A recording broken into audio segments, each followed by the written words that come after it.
बिस्मिल्लाहिर्रहमानिर्रहीम। अस्सलाम वालेकुम नाज़रीन, प्रोग्राम में खुशामदीद कहते हैं। पाकिस्तानी सियासी तारीख़ के ऊपर अगर हम नज़र डालें तो जितने भी सियासी मुकदमात आला अदलिया में जाते रहे, जिनके ख़िलाफ़ फ़ैसले आते थे वो उनको मुतनाज़ बनाते रहे और उनके ख़िलाफ़ जो है ज़ाहिर है कि आवाज़ भी उठाते रहे, और ये पाकिस्तान की तारीख़ इन सब वाक़यात से भरी हुई है।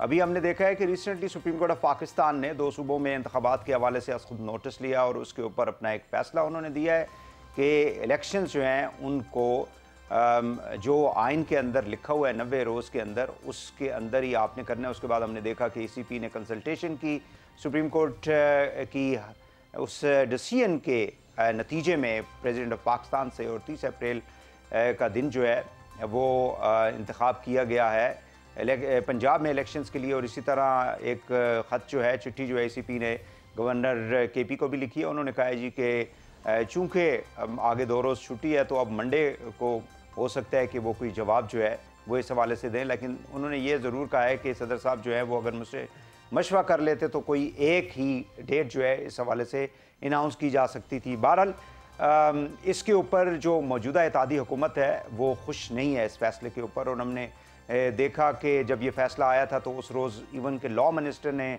बेहसियत लॉ मिनिस्टर तो नहीं लेकिन बेहसियत उन्होंने कहा कि लॉयर जो है वो मैं समझता हूँ कि ये 4-3 का फ़ैसला आया है, हालांकि जो बेंच रह गया था वो 5 जजेस का था बशमूल चीफ जस्टिस ऑफ पाकिस्तान के। बहरहाल आज हमने देखा है कि PMLN की जो लॉयर फोरम है उनके 3 जो ओहदेदारान हैं, जिसमें सेक्रेटरी जनरल है, एडिशनल सेक्रेटरी जनरल है और वाइस प्रेसिडेंट है, उन्होंने एक दरख्वास्त जो है सुप्रीम जुडिशल काउंसिल में दायर की है आर्टिकल 209 के तहत जस्टिस मुज़ाहिर नकवी साहब के ख़िलाफ़। और उन्होंने कहा है कि उन्होंने उनकी जो ऑडियो आई है फिर उसके ट्रांसक्रिप्ट वगैरह अपनी एप्लीकेशन के साथ उन्होंने लगाए हैं कि वो मिसकंडक्ट जो है उन्होंने किया है, लिहाजा उनके ख़िलाफ़ कार्रवाई जो है वो की जाए। सो एक माजी में भी जैसे मैंने कहा कि इस तरह की चीज़ें हम देखते रहे, और अब दोबारा से हम देख रहे हैं कि रियासती जो इदारे हैं जिसमें एग्जेक्टिव है और जुडिशरी है वो बज़ाहिर लगता ही है कि आमने सामने आ रहे हैं इस तनाजुर में। आज इमरान खान साहब ने 2 सूबों के अंदर जो इंतखाबात की मुहिम है उसका भी आगाज़ कर दिया है। अपनी पार्टी के सीनियर लीडरशिप के साथ जो है कंसल्टेशन भी इस हवाले से उन्होंने की है। मुल्क में माशी सूरत हाल जो है वो आपको मालूम है कि IMF की वजह से हमारे ऊपर जो प्रेशर है और डॉलर की कीमत में जो इजाफा हुआ, फिर उसके बाद शदीद तनकीद का निशाना बनाया गया फाइनेंस मिनिस्टर को। विद इन पार्टी भी काफ़ी ज़्यादा उनके ऊपर रिजर्वेशंस है, फिर प्रेस कॉन्फ्रेंस भी उनको करनी पड़ी कल। उसके ऊपर भी आज के प्रोग्राम के अंदर हम बात करेंगे। मेरे साथ मौजूद हैं जनाब अहमद अवैस साहब, आप फॉर्मर एडवोकेट जनरल पंजाब हैं, माहिर कानून हैं, senior advocate supreme court of Pakistan है। हमारे साथ मौजूद हैं अंदलीब अब्बास साहिबा, तहरीक इंसाफ की मरकज़ी रहनुमा हैं और फॉर्मर रुकन कौमी असम्बली है। हमारे साथ मौजूद हैं सेनेटर सैर कामरान साहिबा, आप पाकिस्तान पीपल्स पार्टी की मरकज़ी रहनुमा हैं, और सेनेटर असद अशरफ साहब हैं, आप पाकिस्तान मुस्लिम लीग नवाज़ के सीनियर रहनुमा है। अहमद अवैस से आपसे ज़रा थोड़ा सा हम बात कर लेते हैं। जो दरख्वास्त दायर की गई है सुप्रीम जुडिशल काउंसिल में, उस हवाले से बहुत शुक्रिया है अहमद अवैस साहब, आपने हमें टाइम दिया। ये काइंडली मुझे बता दें कि ये जो ऑडियो की बेस के ऊपर जो एक एप्लीकेशन गई है इसकी कानूनी हैसियत जो है वो क्या है, और इससे क्या आगे चल के हम ज़ाहिर है कि इसके पॉलिटिकल इम्प्लिकेशंस भी हैं काफ़ी ज़्यादा, जिसका मैंने तस्करा भी किया है, लेकिन कानूनी हैसियत इसकी आप किस तरह से आप देखते हैं? मेरे ख्याल में ये ऑडियो जो इन्होंने रिकॉर्डिंग भेजी है इसकी कोई कानूनी हैसियत नहीं है। उनके कन्वर्सेशन का बताया जा रहा है, लेकिन उसमें जस्टिस मुज़ाहिर नकवी की तो कोई उसमें ऐसी बात मुझे नजर नहीं आई कि जिसको बुनियाद बना के मिसकंडक्ट जो है उसको बनाया जाए। और ये सिर्फ एक घिनौना खेल है जो खेला जा रहा है जुडिशरी को डिस्ग्रेस करने के लिए। पहले आपने देखा था कि जस्टिस जैसे इजाजुल एहसन साहब और इनका बेंच था मुज़ाहिर अली नकवी साहब का, तो उसमें जो उन्होंने इनके डोगर साहब के CCP लाहौर के केस के अंदर जब उसको चीफ इलेक्शन कमिश्नर को बुला लिया था और वहां पर जो बातचीत हुई उसको एक बुनियाद बनाया गया पहले और बिला वजह, हालांकि उनको बुलाना बिल्कुल एक नॉर्मल है कि कोर्ट में जो है किसी अदारे के सरबराह को बुलाया जाता है। और यहाँ पे क्योंकि इस वजह से बुलाया गया था कि केयर टेकर जो चीफ मिनिस्टर बने थे और ये कैबिनेट बनी थी, उस वक्त अभी कैबिनेट भी नहीं थी और उन्होंने कुछ ऐसे फैसले कर लिए थे अपने आप ही। वो ये कह रहे थे कि शायद नहीं बल्कि हकीकत में वो ये कह रहे थे कि चूंकि ईसीपी भी एक आईनी इदारा है रियासत का, तो लिहाजा उनका जो चीफ है यानी चीफ कमिश्नर, वो उनका भी जज के बराबर ही उनका ओहदा है, तो लिहाजा उनको बुलाने की क्या जरूरत थी जब एक सीसीपीओ के ट्रांसफर का मामला था। तो नहीं, इस तरह तो नहीं ना। अब इस तरह तो ये अगर करना है तो इस तरह तो बहुत सारे और अदारे हैं जो कॉन्स्टिट्यूशन के अंदर हैं, तो वो उनको सुप्रीम कोर्ट है, इसलिए इस मैटर में वो बुला सकते हैं और हमेशा बुलाते रहे हैं। इससे पहले भी बुलाया था उस वक्त। अच्छा अहमद वैसा मुझे ये बताएं, क्योंकि मरियम साहिबा की जो स्पीचेस भी हैं अगर हम पिछले चंद रोज के अंदर देख लें तो उसमें वो अपना डिस्प्लेयर जो है उसका इजहार कर रही हैं। जाहिर है कि जजेस मौजूदा जो जुडिशरी है उसके हवाले से माजी की जो जुडिशरी है जिसने नवाज शरीफ साहब को डिस्क्वालीफाई किया, उनके खिलाफ जो फैसले आए उनको भी शदीद तनकीद का निशाना बनाया। तो ये क्या इस वक्त थोड़ा सा कोई प्रेशर डालने की कोशिश की जा रही है जिस किस्म के फैसले आ रहे हैं? असल वजह यही है कि ये फैसले आ रहे हैं और फैसले जो हैं वो कानून और आइन के मुताबिक आ रहे हैं, और कानून और आइन का वास्ता जो है दूर से भी इस पीडीएम की हुकूमत के साथ नहीं है। ये तो हर लाकानूनियत फैला रहे हैं और हर गैर कानूनी हरकत जो है इसके ऊपर तुले हुए हैं। आपने देखा किस तरीके से उन्होंने अपने ओथ की वायलेशन की, जिस वक्त उन्होंने ओथ के अंदर ही एक लिखा जाता है कि I will not let my personal interest to influence my official functioning, और इन्होंने अपने पर्सनल इंटरेस्ट को मद्देनजर रखा और अपने एसेट को बचाने के लिए और अपनी जात को बचाने के लिए नैब के कानून के अंदर तरमीम की और तरमीम से वो अपने तमाम केसेस जो है उनको विड्रॉ करवा लिए। ये इस तरह भी हुकूमतें कभी चली हैं जहाँ पे नेशनल इंटरेस्ट को आप बार्टर करते हैं बड़ी आसानी से अपने पर्सनल इंटरेस्ट के लिए। तो ये तो थ्रू आउट इनका ये तरीक़ेकार रहा है और इसी वजह से हम इस क्राइसिस का शिकार हैं। जब तक कानून की बालादस्ती के निज़ाम को प्रैक्टिकली एनफोर्स नहीं करेंगे, जब तक पाकिस्तान के आइन को सुप्रीम डॉक्यूमेंट खुद नहीं मानेंगे, सब जितने बड़े अदारे भी हों, तो जब तक तो ये निज़ाम नहीं चलेगा बिल्कुल। और अगर उसके लिए करते हैं तो उनके ऊपर ये उनको दबाव डालने की कोशिश करते हैं, इस तरह से उनके ऊपर किसी को सुप्रीम जुडिशल काउंसिल में लेकर किसी को जस्टिस मुजाहिर अली नकवी साहब ने क्या गलत बात की है? अगर किसी ने वो आम डिस्कशन में अव्वल तो सख्त सजा के मुस्तहिक हैं वो लोग जिन्होंने ये रिकॉर्डिंग की है। इसके it is direct interference in the चार दीवारी की जो कॉन्सेप्ट है आर्टिकल 14 का और वो सीक्रेट एक्ट का, और फिर जो आपकी कन्वर्सेशन रिकॉर्डिंग वाला, ये रेलिवेंट कानून के तहत सख्त जुर्म है। ठीक, चलें, बहुत शुक्रिया आपका। सैर कामरान साहबा, ये जो पिटिशन दायर हुई है, डू यू थिंक कि इससे पीपल्स पार्टी जो है बज़ाहिर तो ज़ाहिर है कि ये एप्लीकेशन जो है ये PMLN की तरफ से आई है, पीपल्स पार्टी का इसके ऊपर क्या मौक़िफ़ हो सकता है? देखिए, बात ये कि मैं कहूँगी कि मैं तो कानूनदान नहीं हूँ, लेकिन मैं ये समझती हूँ कि जजेस के फैसले बोलते हैं, उनका कंडक्ट एंड कैरेक्टर बोलता है, और अगर मुंसिफ के ऊपर जो है उंगलियां उठने लगें या फैसलों के अंदर इस किस्म का तजाद नजर आने लगे तो आवाम का एक सिलेक्टिव डिस्ट्रस्ट भी होता है। इस किस्म की नौबत आनी नहीं चाहिए।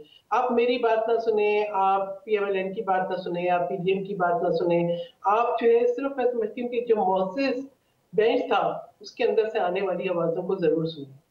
ये एतराजात सबसे पहले मौसिस बेंच के अंदर से उठाए गए कि सो मोटो होना चाहिए था या नहीं होना चाहिए था। फैसलों के ऊपर तहफ़्फ़ुज़ात या जो है इनफरादी फैसला ऑर्डर या जो है वो नोट जो है वो भी मौसिस बेंच के अंदर से आया।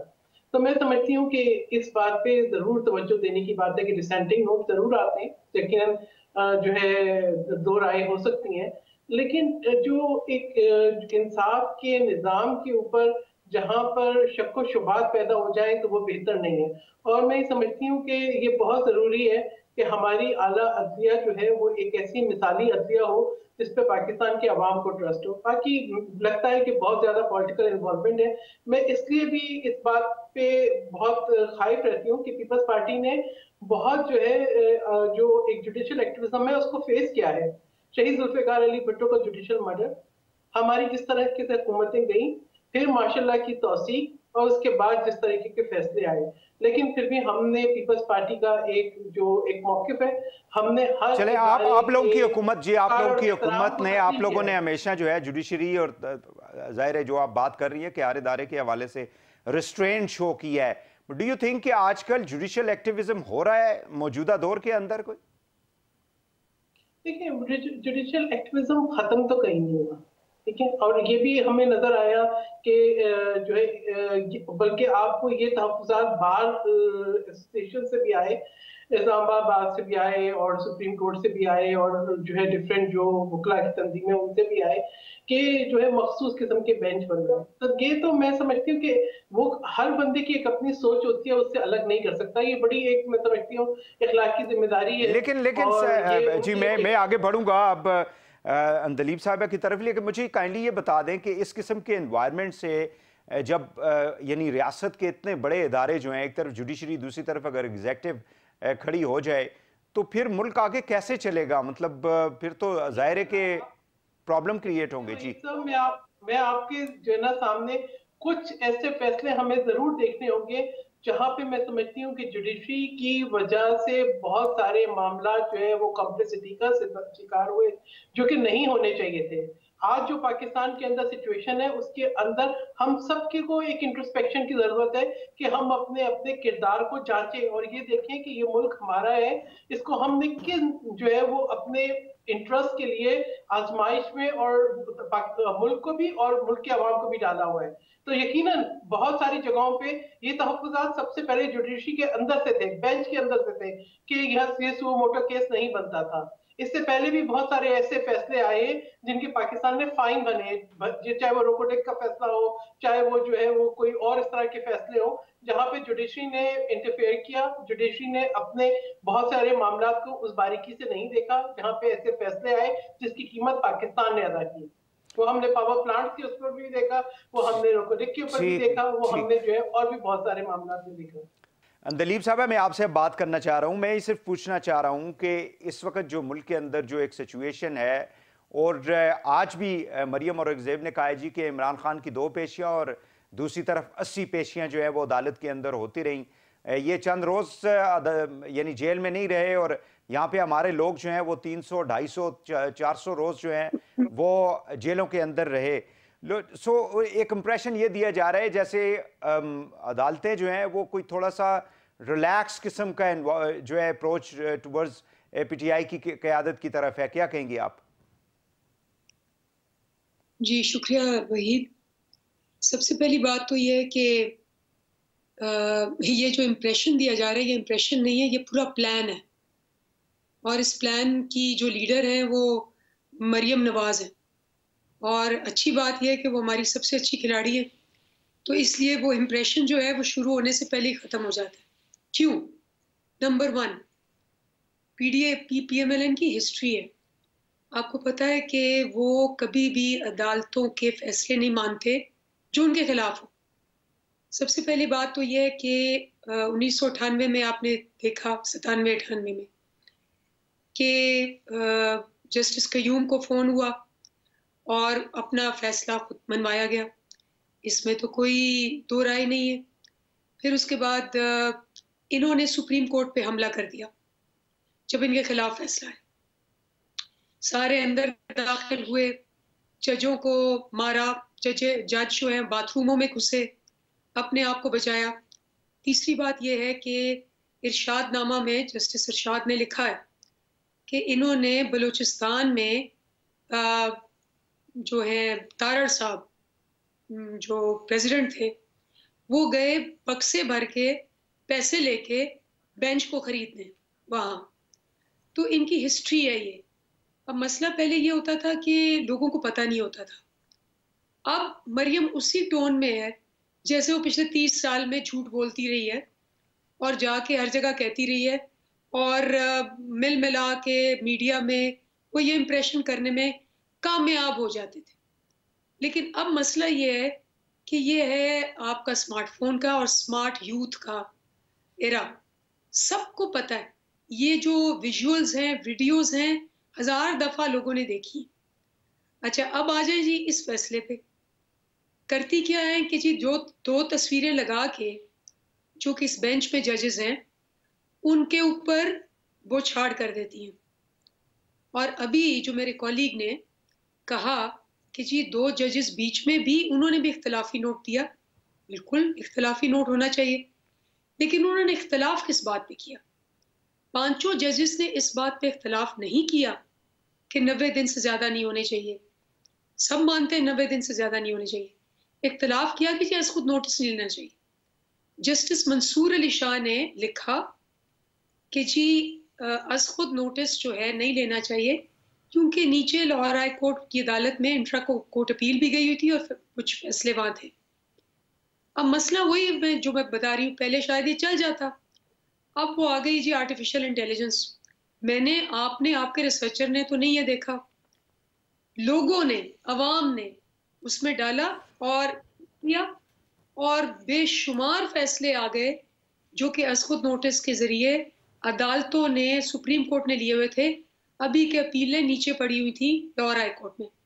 जस्टिस मंसूर अली शाह का अपना एक केस आया जो कि 2017 में उन्होंने GIDC, आपको याद होगा, उस पे लिया था। अभी के उसकी इंट्रा कोर्ट अपील जो थी वो पड़ी हुई थी लाहौर हाई कोर्ट में, और केसेस भी थे। तो जब ये सारा एविडेंस सामने आ गया कि जी ये तो होता रहा है, तो उनकी जो ये डिसेंटिंग नोट थी, ठीक है उनका ये ओपिनियन है, लेकिन चूंकि पहले भी प्रेसिडेंट है और उन्होंने खुद किया हुआ है, तो मेरा ख्याल है इस आर्ग्यूमेंट के अंदर कोई दम नहीं रहा, इसीलिए ये आगे नहीं बढ़ सकी। तो पहली बात तो ये है कि इनके पास दो इश्यूज हैं। जैसे आज फवाद चौधरी ने कहा कि ये फंस गए, ये उस चूहे की तरह फंस गए हैं जो देखता है कि पनीर है, पनीर की तरफ जाने की कोशिश भी करता है और उसको भूख भी लगी होती है, उसके बगैर चारा भी नहीं, जाएगा तो खिड़की में फंस जाएगा। यही मरियम का हाल है कि जी इंतखाबात में जाना जरूरी है, ना गए तो मर जाएंगे, और अगर गए तो फिर भी मर जाएंगे। तो इसलिए उनके पास सवाए इसके कि इस पूरे सिस्टम को तबाह करने के, क्योंकि मैशत उन्होंने पहले तबाह की, सियासी इस्तेकाम तबाह किया, अब आप देखें कि वो चलें गली दलील साहब, गली। अगर इजाज़त दे दें, मैं जी आपकी तरफ दोबारा आ जाता हूँ। सेनेटर असद साहब हमारे साथ है। सेनेटर साहब, आज जो आप लोगों ने एक एप्लीकेशन, यानी हुकूमत की तरफ से तो नहीं गई, PMLN की लॉयर फोरम्स जो है उन्होंने एप्लीकेशन दी है जस्टिस मज़ाहिर नकवी साहब के हवाले से। क्या ये जो जिस किस्म के फैसले आ रहे हैं, ज़ाहिर है कि मरियम साहिबा भी काफ़ी ज़्यादा एग्रेसिव हमने देखा है पिछले चंद रोज़ के अंदर, अदालत के जो फैसले आ रहे हैं उस हवाले से, तो इससे क्या कोई टकराव तो नहीं पैदा होगा इदारों के दरमियान, खासकर गवर्नमेंट और जुडिशरी के दरमियान?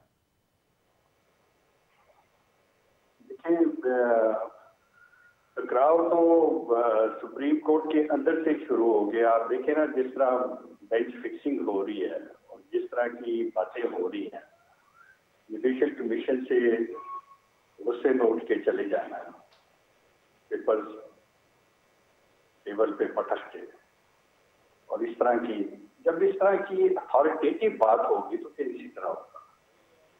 ये नहीं हो सकता कि 22 करोड़ आवाम का प्राइम मिनिस्टर को वो कोई फैसला ना कर सके और हुकूमत का ये डेफिनेशन दी जाए कि ये पूरी कैबिनेट को हुकूमत कहते हैं और तमाम लोग जब तक ये करेंगे कोई डिसीजन नहीं हो सका।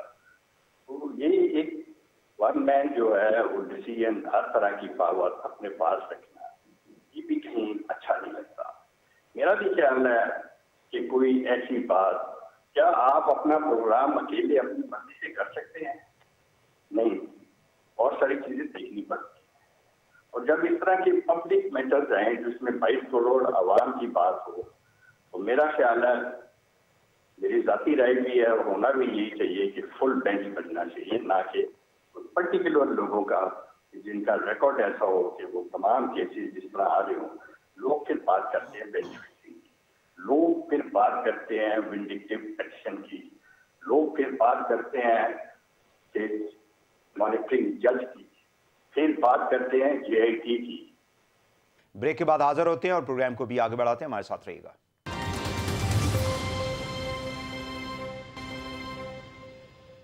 Welcome back. अंदलीब साहब, मैं आपकी तरफ आऊँगा। कल इमरान खान साहब ने जो स्पीच की थी जिसमें उन्होंने कहा जी कि आर्मी चीफ जो है उनसे बात करना चाह रहे हैं लेकिन वो कोई रिस्पॉन्ड नहीं कर रहे, इस्टेब्लिशमेंट के साथ जो है वो बेहतर ताल्लुकात चाहते हैं। और जनरल बाजवा के हवाले से उन्होंने कहा है कि उनके खिलाफ जो है वो ट्रायल होना चाहिए। आज हुकूमती जो इत्तेहादी हैं, शहरी रहमान साहबा ने भी, बाकी लोगों ने भी कहा है जी कि पहले आपने गिरबान से पकड़ने की कोशिश की और अब आप जो है वो पाँव में गिर गए हैं इक्तदार के लिए। तो क्या कहेंगी आप? देखिए, सबसे पहली बात तो यह है कि जो 10 महीने से इक्तदार में बैठे हैं वो तो पाँव क्या, गिट्टे गोडे उनके हाथ लगा के बैठे हुए। आपको भी पता है, मुझे भी पता है, अगर वो 7 बंदे साथ ना हो, ना ये आते और ना ये टिक सकते एक दिन भी। तो ये तो इनकी मांगे तांगे की हुकूमत है। हमें तो कहते थे ना सिलेक्टेड, ये तो ऑक्शन हुकूमत है। मतलब खरीदी हुई जमीर, खरीदे हुए लोग, खरीदे हुए अपने जमीर बेचे हुए। इसमें तो कोई दो राय नहीं है, सबको पता है। बाजवा साहब मान भी चुके हैं कि जी वो लेके आए इनको क्योंकि वो समझते थे कि इमरान खान ठीक नहीं है। तो सबसे पहली बात ये है कि इस्टेब्लिशमेंट एक बहुत बड़ा हमारा स्टेक होल्डर है और हर हुकूमत को इस्टेब्लिशमेंट के साथ होना चाहिए और उनके साथ मिलके बहुत सारे जो रेलेवेंट काम है करने चाहिए। हमने भी किए। शुरू में आपको पता है, साथ ही इंडिया ने अटैक कर दिया जी। फरवरी में इंडिया में अटैक हुआ और बेहतरीन जवाब दिया गया सिविल मिलिट्री कंबाइन करके। इंडिया को शिकस्त फाश दी गई। सारी दुनिया ने एक्नॉलेज किया पहली दफा कि बालाकोट पाकिस्तान जीता। और उसमें इमरान खान साहब की वो जो स्ट्रेटजी थी कि जी हमने उसके बाद इनका पायलट भी इनको वापस कर दिया कि ये लो, अगर तुम्हें कोई और एविडेंस की जरूरत है कि यहाँ गिरा था, हमने गिराया, वापस संभालो। तो उस पर बहुत ज्यादा अप्रिसिएशन हुई थी जी। और अच्छा अंदलीब साहब, आप जैसे फरमा रही हैं और कह रही हैं कि जो मिलिट्री चीफ है उनको गवर्नमेंट के साथ जो है बिल्कुल अच्छी इक्वेशन उनकी होनी चाहिए और जाहिर है कि जो मौजूदा आर्मी चीफ हैं वो प्राइम मिनिस्टर के साथ मिलते हैं, उनके साथ उनकी कंसल्टेशन भी होती है हर हवाले से। अब इमरान खान साहब तो फॉर्मर प्राइम मिनिस्टर है ना, उनके साथ वो क्या बात करें? और दूसरा, अगर वो सियासी मामलात के अंदर मतलब नहीं चाहते कोई किसी किस्म का कोई किरदार अदा करने के लिए, तो उनको घसीटना जो है, डू यू थिंक कि ये एक सही अमल है, ये कोई सही स्ट्रैटेजी है सियासी जमातों की? तो ये तो इमरान खान साहब ने नहीं कहा। साफ बात है कि जब हम थे हुकूमत में, हमने कोविड, टिड्डी दल, सैलाब ये इकट्ठे हैंडल किए, जो कि काम है स्टेक होल्डर्स का। हाँ, जहां डिफरेंस आया वो ये आया कि जो फॉरेन पॉलिसी में इंटरफेरेंस थी। जब हमने रशिया की ट्रिप की तो जो हमारी हुकूमत के खिलाफ बयान दिया गया, उसमें उन्होंने कहा कि कोर्ट मार्शल होना चाहिए, नंबर 1। नंबर 2, अब जो आप सिचुएशन की बात कर रहे हैं, देखिए मुल्की सालमियत के लिए जब हम भी होते थे, सारी ऑपोजिशन भी बैठती थी। आर्मी चीफ की कितनी मीटिंग्स हुई जिसमें टेररिज्म के ऊपर, जिसमें नेशनल सिक्योरिटी के ऊपर, जिसमें हर तरीके से लेकिन उन मीटिंग्स के अंदर आज की हुकूमत, उस वक्त की अपोजिशन कहती थी कि प्राइम मिनिस्टर नहीं होते थे। तो ना हो शहबाज शरीफ, अगर वो नहीं होना चाहते, किसी ने उनको जरूरी तो नहीं कहा कि अगर कोई... इमरान खान साहब उस वक्त उन मीटिंग्स के अंदर जब अपोजिशन के लोग जाते थे, सिक्योरिटी के हवाले से, इवन जीबी के ऊपर जो ब्रीफिंग हुई थी, उसमें इमरान खान साहब जो थे वो नहीं थे मौजूद। एज अ प्राइम मिनिस्टर उनको होना चाहिए था ना? Not necessarily. I think leader, हमारे जो पार्लियामेंट्री लीडर थे शाह महमूद साहब, वो होते थे और हमारी बाकी की क़यादत होती थी। हमारा डिफेंस मिनिस्टर होता था परवेज खट्टर। सो ये जो मफरूजे आपने दिमाग में रखे हुए हैं ना, ये नैरेटिव बिल्ड किए किन जमातों ने?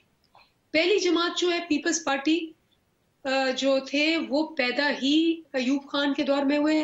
नौकरियां की, बूटों को सलाम किया, सलूटे मारी, 6 साल फॉरेन मिनिस्टर रहे। उसके बाद एनआरओ लिया मुशर्रफ से, दूसरी पार्टी पैदावार ही आपको पता है ज़ियाउल हक की हुई है। अगर भुट्टो साहब कहते थे अयूब को डैडी कहते थे अयूब को, तो इसी तरह ज़ियाउल हक को कहते थे मेरे मोहसिन है, ये मर गया, मैं इसका मिशन आगे लेके जाऊंगा ज़ियाउल हक का। तो इसमें तो, और उन्होंने भी एनआरओ लिया मुशर्रफ के साथ। तो मुझे बताएं कि ये तो पार्टियां पैदा इनके सारों के साथ हुई हैं और अभी भी 10 महीने से इनके सहारे टिकी हुई है। हम तो एक असूली बात कर रहे हैं कि जी स्टेक होल्डर्स हैं, आपने बातचीत जरूर करनी है, लेकिन आपने इंटरफियरेंस पॉलिटिकली फॉरेन पॉलिसी के अंदर और बाकी अमूर के अंदर, फॉर एग्जाम्पल बाजवा साहब ने क्या कहा जावेद चौधरी को कि जी एक बहुत बड़ी गलती मुझे बिल्कुल नापसंद थी पीटीआई गवर्नमेंट की, शौकत तरीन रख लिया, शौकत तरीन में मुझे पसंद नहीं था। भाई क्यों? आप कौन होते हैं कहने वाले कि जी फाइनेंस मिनिस्टर ये होना चाहिए? ये कहने के बाद उन्होंने मान लिया कि जी वो मुदाखलत कर रहे थे और वो चाहते थे कि हर बंदा उनकी मर्जी से रखा जाए। तो ये वाली बातें जो हैं ये नहीं होनी चाहिए। हाँ, डायलॉग हमेशा होना चाहिए। आपने मुल्क को बचाना है, आपने मुल्क में क्राइसिस, आपने मुल्क में सिक्योरिटी इश्यूज पे इकट्ठे काम करना है। जी सहर साहब, आप कैसे देखती हैं इस वक्त जो सूरत हाल है मुल्क की, और इमरान खान साहब जो कह रहे हैं जी कि एस्टेब्लिशमेंट जो है वो उनसे बात नहीं करना चाहती है, वो बात करना चाहते हैं? मैं समझती हूँ कि इमरान खान साहब ने पाकिस्तान को जितना नुकसान पहुंचाया उसकी मिसाल नहीं होती। इमरान खान साहब जो है पाकिस्तान के अंदर सिर्फ क्योस और इंतशार चाहते हैं। जब 2013 के इलेक्शन हुए तब भी उन्होंने इसी तरीके इंतशार का रास्ता अपनाया। एहतजाज पे इशू नहीं है मुझे इशू इस बात पे है कि हुंडी से पैसा भेजो, मुझे इशू इस बात पे है कि कौमी इदारों पे हमले करो, मुझे इशू इस बात के ऊपर है कि आप मुल्क के अंदर एक इंस्टेबिलिटी आप रखिए। हुकूमत मिली तब भी इंतशार चाहते थे। इमरान खान साहब वो शख्स है जो अहम तरीन कौमी सलामती के मामला पे भी ना किसी के साथ बैठना चाहते थे, ना बात करना चाहते थे, ना शरीक होना चाहते थे। जो शख्स कौमी यकजहती को तार तार कर दे उसको, वो मैं समझती हूँ क्या वो वजीर आज़म के जो एक मनसब है उसको जस्टिफाई करता है। इमरान खान साहब ने हर प्लेटफॉर्म, चाहे वो मुल्क के अंदर था चाहे वो मुल्क के बाहर था, उन्होंने पाकिस्तान की बात नहीं की, उन्होंने सियासी इंतकाम की बात की। इमरान खान साहब पाकिस्तान में उन्होंने एक सियासी आइसोलेशन को प्रमोट किया, चाहे वो कश्मीर के ऊपर करारदाद थी, चाहे वो जेबी के ऊपर मीटिंग थी, चाहे वो कौमी सलामती के ऊपर कोई और मीटिंग थी। इमरान खान साहब ने मुतज़ाद बयानियां अपना के जब दिल चाहा उन्होंने कहा कि जी मेरे खिलाफ जो है साजिश अमेरिका से हुई है, और जब दिल चाहा उनकी बहन या वो मकसूद की सूरत में या वो उन्होंने अपने नुमाइंदों के जरिए जो है राब्ते कायम किए कि किस तरीके से उनको जो है वो सहूलतकारी हो जाए उनके लिए। इसी तरीके से इमरान खान साहब वो थे जो कहते थे फौज मेरे मंशूर पे चलती है, सब मेरी मर्जी है, सारी कॉलें वजीर आजम की रिकॉर्ड होनी चाहिए, जो कि सियासी मुखालिफिन को इंतकाम का निशाना बनाते थे, जिन्होंने ना खवातीन की का लिहाज किया, ना जो है वो सियासी रहनुमाओं का किया, ना पार्लियामेंट के मेंबर्स का किया, ना साबिक सदर मुमलिकत का किया। हर एक पर झूठे इल्जाम लगाए, जबकि इमरान खान साहब अपने किरदार में हर लिहाज से, चाहे उसको मॉरल कहे, चाहे वो एथिकल कहे, चाहे वो फाइनेंशियल कहे, वो हर लिहाज से करप्शन का शिकार है। लेकिन एक नैरेटिव जो कि उन्होंने फॉरेन फंडिंग के जरिए, जो कि उन्होंने बैरूनी फंडिंग के जरिए, जो कि उन्होंने शौकत खानम का जो फंडिंग का पैसा है वो इस्तेमाल करके उन्होंने एक नैरेटिव जो है ऐसा बिल्ड किया कि पाकिस्तान की हर जगह पे उन्होंने जो तौकीर है उसको नुकसान पहुंचाया। फिर IMF के साथ डील होने लगती है। मैं कह रही हूँ आप छोड़ दें, हम यकीनन शदीद तरीन माशी मसाइल का शिकार हैं, जो मैं भी हूँ, जो आप भी हैं। हम में से हर शख्स जो कि जिसको हम कहते हैं कि जी हम जो है वो यहाँ की एक सिविल सोसाइटी है, हम यहाँ के सिटीजन हैं, हम यहाँ की मिडिल क्लास हैं, हम सब सफर कर रहे हैं, हम सब सफर कर रहे हैं। लेकिन क्या हम इस बात को भूल जाए कि इमरान खान साहब ने लेटर लिखवाया IMF को कि जी ये ना मुआवजे हो?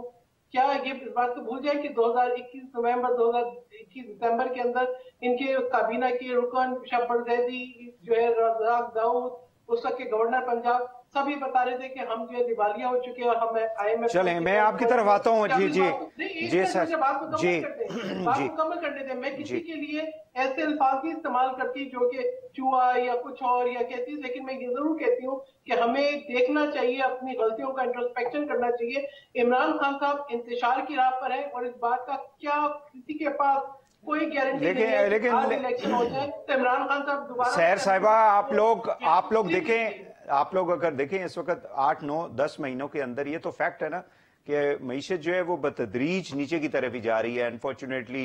और दोनों जो आपके जो दोनों फाइनेंस मिनिस्टर हैं वो आपस में यानी मिफ्ता इस्माइल साहब जो हैं, आज भी मिफ्ता इस्माइल साहब ने कहा है जी कि जिस तरह से मुल्क चलाया जा रहा है ऐसे मुल्क नहीं चल सकता। आप असेंबलियों से बाहर आ जाए तो आप इलेक्शन की डिमांड करें, आप इलेक्शन लड़े और उसके बाद आप तहरीर करते हैं असेंबलियां, तो you want to create a chaos जिसका हर चीज का इम्पैक्ट होता है। आई थिंक ये इलेक्शन जी जी चले जो आज के हालात है, लेकिन मैं ये कहूंगी कि उसके अंदर जो इमरान खान साहब का किरदार है उसको भी बाहर नहीं निकाला जा सकता। उसमें ये देखना है कि एक मुसलसल इंतशार, इंस्टेबिलिटी इमरान खान साहब ने बरपा रखी है और कोई हमारे पास गारंटी नहीं है कि आज इलेक्शन हो जाए तो इमरान खान साहब जो असेंबली में बैठेंगे। ये कौन सी पॉलिटिक्स है कि जी इमरान खान साहब वजीर आजम हो तो असेंबली में इंटैक्ट। इमरान खान साहब जो है अपोजिशन लीडर नहीं हो सकते। अगर अपोजिशन लीडर होंगे तो सड़क पर होंगे। क्या बेनजीर भुट्टो साहिबा ने नो कॉन्फिडेंस मूव का बड़ा वाकवाकार तरीके से सामना नहीं किया? चलें, let me take a shot. जी असद साहब हमारे साथ मौजूद है, काफी टाइम से इंतजार कर रहे हैं। नाज़रीन क्विकली एक शॉर्ट ब्रेक ले लेते ताकि उनको पूरा टाइम दें हम, वो PMLN का जो मौकफ है, गवर्नमेंट का जो मौकफ है वो भी हमारे सामने रखें। ब्रेक के बाद हमारे साथ रहिए।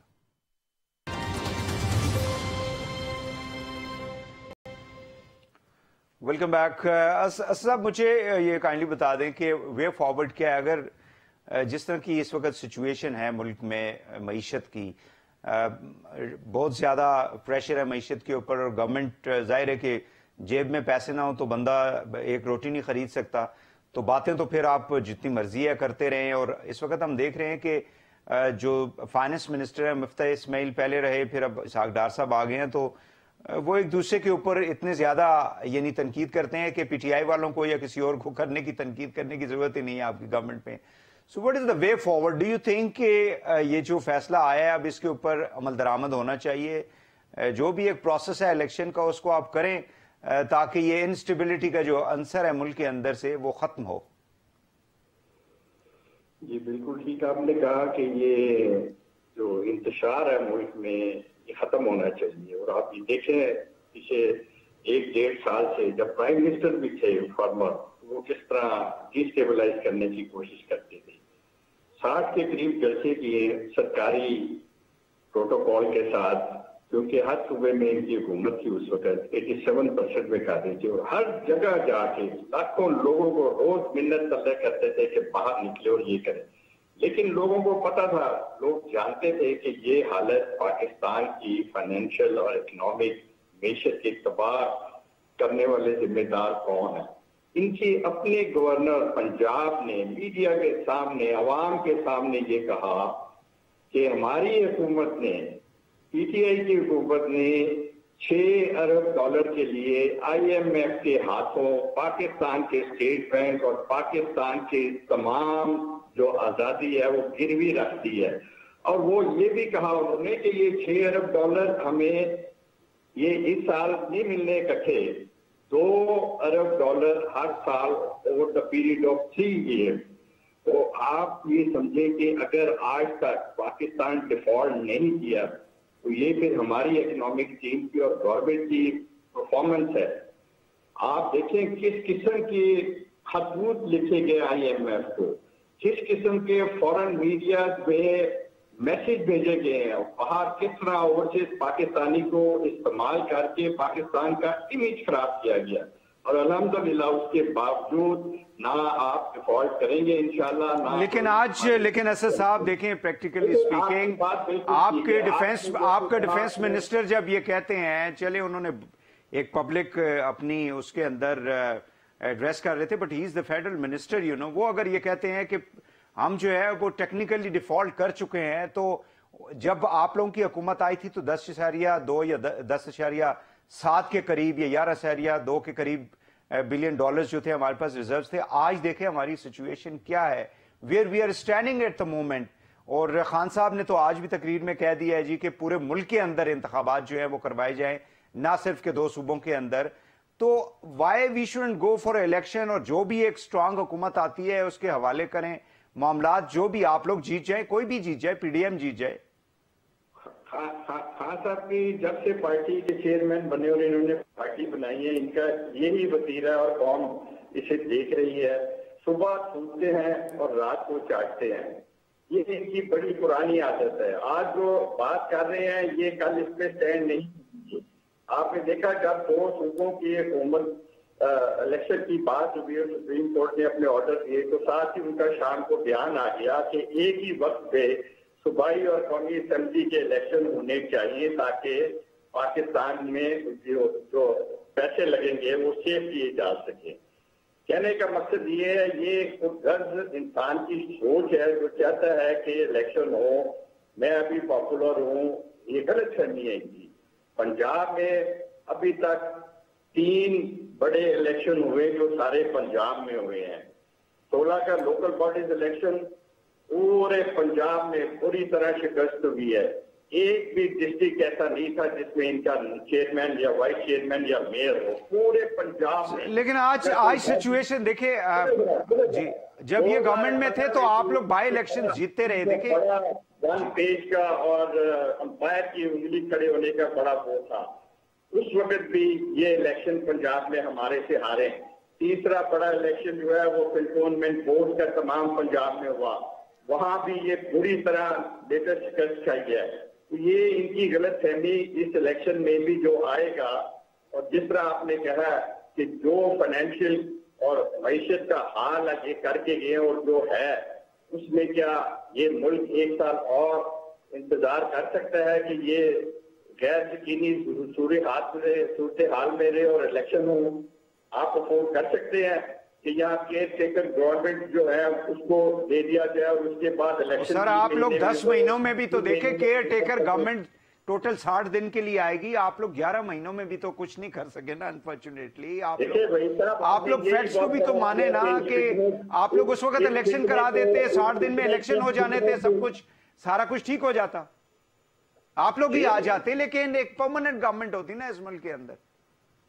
देखिए इस वक्त भी कोalition गवर्नमेंट नहीं है, नेशनल गवर्नमेंट में कहूँगा। पीडीएम की कहते हैं, पीडीएम में एमपीएम नहीं है और दूसरे एएनपी नहीं है और दूसरी पीपल्स पार्टी भी नहीं है। तो ये एक सारे कौमी लीडर्स ने एक चीज को देखते हुए कि चले मेरे पास टाइम कम है। ठीक है, बिल्कुल सही है सर। कमरान साहब, व्हाट इज द सॉल्यूशन? ये जो इस वक्त सिचुएशन है, कहती जी जो इंटरिम गवर्नमेंट आएगी उसमें जो है वो कोई भी उसके साथ बात करने के लिए तैयार नहीं होगा। लेकिन पिछले 10-11 महीनों के अंदर भी तो मामलात खराब हुए हैं। कुछ 60 दिन के अंदर इलेक्शन हो जाएंगे तो कोई भी परमानेंट आप लोग आ जाए, नून आ जाए, कोई भी आ जाए। देखिए भाई की बात यह है कि असेंबलियां, ये कोई शर्त नहीं है कि इमरान खान तब हुकूमत में उनकी असेंबलियां कायम हो। बात यह है कि जो असेंबलियों की मुद्दत है वो कंप्लीट होनी चाहिए। उस वक्त तक कुछ हालात बेहतर हो, इंतशार की सियासत बंद करनी चाहिए। सिर्फ ये इमरान खान साहब अगर कौमी मामला में बैठना चाहते हैं, इस बात पे बैठे कि इंतशार बंद करें। हम थोड़ा तहम्मुल से आवाम को रिलीफ दें। हम जो है वो पाकिस्तान की तौकीर की बात करें। इलेक्शन टाइम पे हो जाएंगे, जहां इतने महीने गुजर गए, ये मार्च शुरू हो गया है, अगस्त में असेंबली अपनी मुद्दत पूरी करेंगी, टाइम पे इलेक्शन हो जाएंगे। वो खुद भी सब इस बात की अहमियत को समझते हैं कि इलेक्शन पूरे मुल्क में इकट्ठे होने चाहिए। तो फिर इस किस्म की हिजान अंगेजी की जरूरत क्या है? किसने इमरान साहब? चले ठीक हो गया, ठीक हो गया। मेरे पास टाइम बिल्कुल कम है जी। अंदलीब साहिबा, अंदलीब साहिबा जी। हाँ, आपको पता चल गया इन दोनों से कि बेचारों की हालत क्या है, इसीलिए इनकी पॉपुलैरिटी 0 है। ये सब बात कर रहे हैं कि जी इलेक्शन हार गए, 20 सीटों में से 15 सीटें हम जीते, 2 पीएमएलएन ने जीती। उसके बाद 8 सीटों में से अक्टूबर में 7 सीटें एक बंदा जीत गया। उसके बाद अभी जामपुर में देखें, परसों इनको ऐसा तमाचा पड़ा है जोरदार जिसकी कोई इंतहा नहीं। और ये जब ऐसी बातें करते हैं ना, लोग इनको आधा वोट भी नहीं देंगे, इनके घर वाले भी वोट नहीं देंगे। यही मसला है कि ये यहाँ बैठे हुए और इन फाइनेंस मिनिस्टर कह रहे हैं, मिफ्ता इस्माइल कह रहे हैं बेड़ा घर कर दिया डार ने, डार कह रहा है कि बेड़ा घर कर दिया मिफ्ता इस्माइल ने। और ख्वाजा आसिफ कहते हैं कि असद साहब सुन लें, असद साहब सुन लें, असद साहब आपकी आवाज सही नहीं आ रही, प्लीज सुन लें जी। अवाम को पता ही नहीं है, अवाम इनका जो हशर करेगी उसी से डर के ये चाह रहे हैं कि अगले 10 साल इलेक्शन ना हो, और इनके ये ख्वाब जो है कि किसी तरह ये मांगे तांगे की हुकूमत लेके अपने केस बंद करवा के लॉज को चेंज करवा के पैसे लूट के बाहर चले जाएंगे। इस दफा अवाम इनके घरों तक पहुंचेगी, आप देखना, इनको एक बंदे को नहीं छोड़ेगी। इनकी सबकी शक्लें याद है कि उनके उनके मुंह से निवाले खींचे इन्होंने आटे को सोने के बराबर कर दिया है। इन्होंने दाल को, जिसको कहते हैं मुर्गी से भी ज्यादा एक्सपेंसिव कर दिया है। इन्होंने लोगों का जीना मरना, बिजली लेना, पानी लेना, लेकिन उसकी जिम्मेदारी आप लोगों के ऊपर भी डालते हैं ना। बस ये मसला ये है कि पाकिस्तान में मसला ये है कि हर आने वाला जो है वो पिछले के ऊपर सारी जिम्मेदारी डाल देता है। टाइम खत्म हो गया। बहुत शुक्रिया दिलीप अब्बास साहिबा, सेनेटर असद अशरफ साहब, सेनेटर सहर कामरान साहिबा, तीनों का बहुत बहुत शुक्रिया। अहमद अवैस साहब शुरू में हमारे साथ थे, उनसे एक्सपर्ट ओपिनियन लिया था, उनका भी शुक्रिया। नाज़रीन, आज के लिए इतना ही। वहीद हुसैन को प्रोग्राम से इजाज़त दीजिए। अल्लाह हाफिज़।